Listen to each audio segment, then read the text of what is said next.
Afghanistan, deuxième attentat suicide meurtrier pendant le cessez-le-feu inédit. Des hommes conduisent un blessé à l'hôpital après un attentat suicide à Jalalabad, le 17 juin 2018.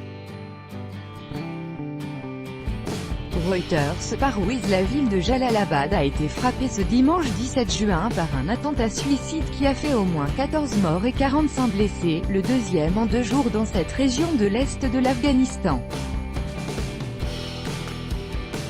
L'attentat s'est produit à l'extérieur du bureau de la province de Nangarhar, a indiqué à l'AFP son porte-parole Ataullah Khokjani.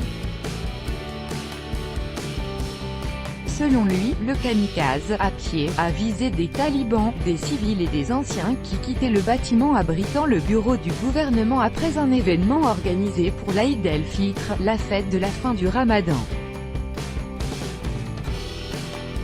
L'attaque, qui a fait 14 morts et 45 blessés, n'a pas été revendiquée dans l'immédiat. Elle est la deuxième en 2 jours à frapper cette région de l'Est de l'Afghanistan.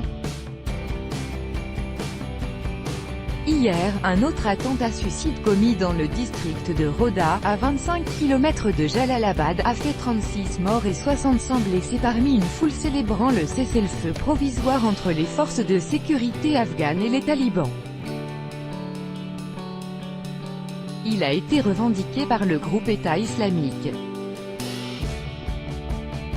Les talibans refusent de prolonger le cessez-le-feu. Ce cessez-le-feu inédit, appliqué depuis mardi 12 juin par le gouvernement afghan pour une durée de 8 jours et depuis vendredi par les insurgés pour 3 jours à l'occasion de la fin du Ramadan, a donné lieu à d'inhabituelles scènes de fraternisation entre membres des 2 camps où l'on a pu les voir se donner l'accolade et se prendre en photo ensemble. Hier, le président Ashraf Ghani a annoncé une prolongation du cessez-le-feu gouvernemental et demandé aux talibans d'en faire autant. Son appel a été rejeté par les insurgés ce dimanche. Le cessez-le-feu se termine ce soir et nos opérations reprendront si Dieu le veut.